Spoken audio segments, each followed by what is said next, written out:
Virgin Group comprises hundreds of business, and these must all have been affected by the COVID-19 pandemic, not least its South African ventures. But in the face of all this, Virgin Orbit, the satellite brand, has successfully launched its first rocket into space. To talk to us about this is Sir Richard Branson, who is Virgin Group founder, who joins me now from Necker Island. Thank you so much for your time, sir. Let's talk about this big milestone for Virgin Orbit. It has successfully flown to space. You must be thrilled. Absolutely thrilled.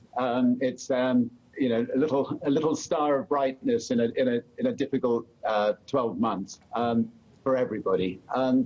We've got two companies that we are operating to space. One is called Virgin Galactic, and that is going to be putting people into space, and has already put 5 people and turned them into astronauts.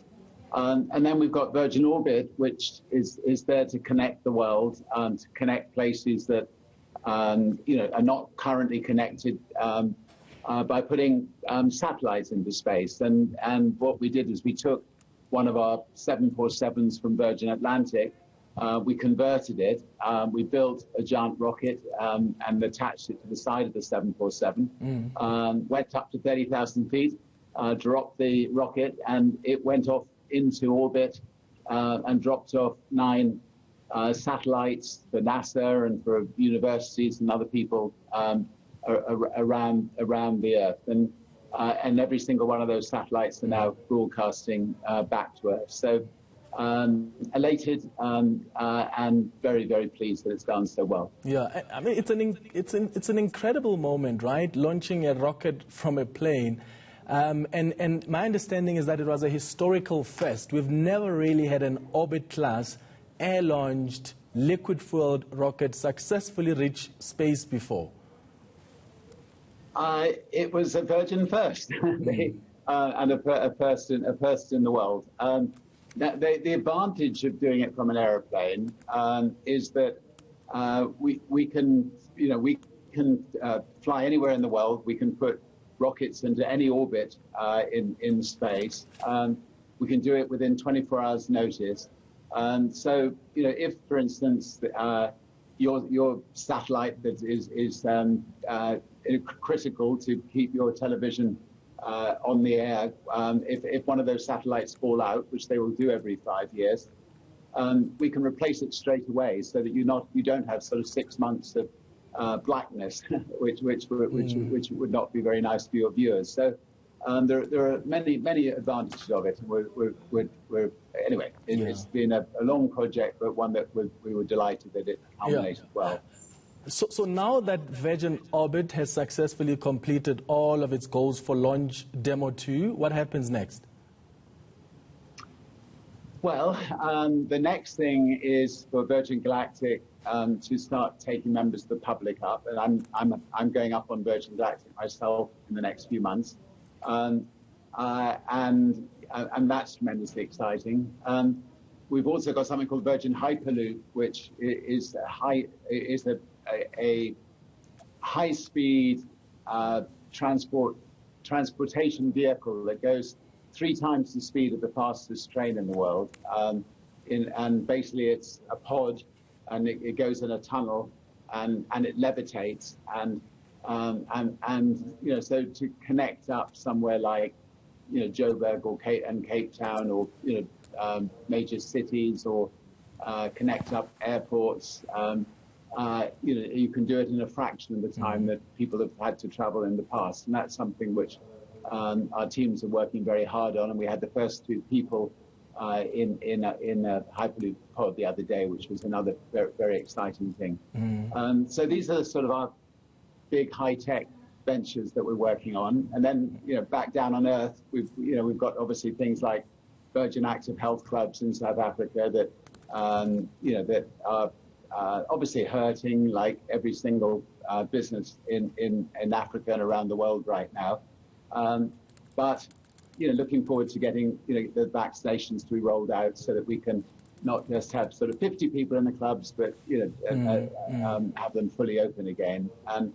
And with our foundation hat on, we've been working on getting, you know, trying to speed up the process of getting vaccinations to Africa We've been using our 747s to fly medical equipment to South Africa, and I'm working with Strive from Econet. We've been lobbying governments who've got vaccinations to give us as many as possible to Africa, so that Africa can get back on its feet as soon as possible.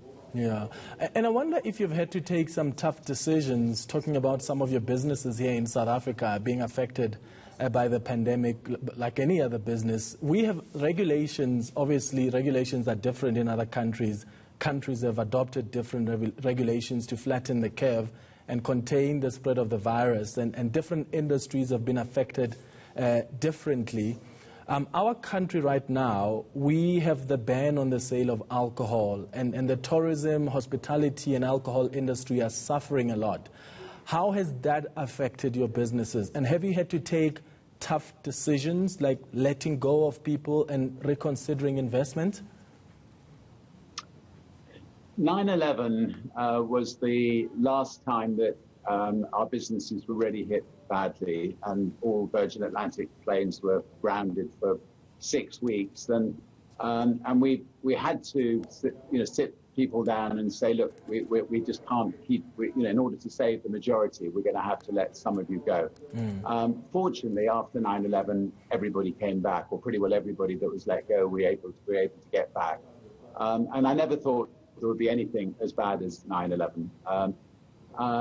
Now, if you just take Virgin Atlantic, our airline, most of our planes have been on the ground for 12 months. And we've been just relying really on freight services rather than people services. And that's been devastating. But our wonderful team at Virgin Atlantic have kept the airline flying. There are less people now than there were 12 months ago. Again, I hope that we can get those people back up and flying again once people have been vaccinated and once we can get back to some normality again. And other companies that we have in South Africa have obviously been affected quite badly. I mean, for instance, there's a slightly strange rule in South Africa that doesn't matter how big your health clubs are, you can only have 50 people in them at any one time. We've been lobbying to try to make sure that if you've got a really big health club, you should be able to spread people out and have slightly more than 50 people. And if you've got a very small club, you should have 50 or less. But anyway, there's always going to be rules that one disagrees with in crisis situations like this. Governments are doing the best they can. But we'll get through it, and we'll somehow come out stronger for it. And hopefully we can get back and anybody that's been lost to the Virgin Group. How optimistic are you about the recovery of the global economy? I saw the International Monetary Fund now expects the global economy to grow by 5.5% this year, which is a 0.3 percentage point increase from October's forecast. But there are still exceptional uncertainties with the new waves and the new variants of COVID-19. Look, at the moment, it seems that most vaccinations cover the new variants of the virus, and so on that basis, we just got to. The only thing that matters is getting the vaccinations rolled out as quickly as possible. Obviously, another thing that matters is persuading the public to take their vaccination, and personally.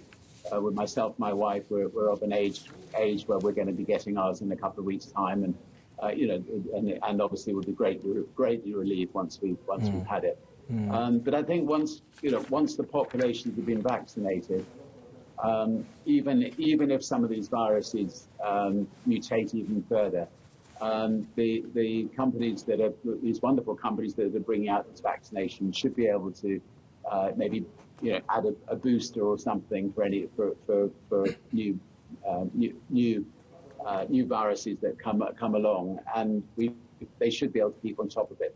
But the important thing is to get as many people vaccinated, particularly in the vulnerable class as fast as possible. Yeah. So we have our state airline here in South Africa, SAA, undergoing restructuring, and government has indicated it's looking for private partners. Would Virgin Active consider any working relationship with SAA? Of course. I mean, if we were approached, we'd be delighted to sort of to take a look at it. South Africa deserves a very well-run airline. Obviously, Virgin Atlantic, flies to Joburg and now flies to Cape Town. But you deserve your own airline, and if we were approached, we would certainly see if we could help in any way. I'll watch my post box and see if I get a letter. All right. Sir Richard Branson, thank you so much for your time. That's the Virgin Group founder.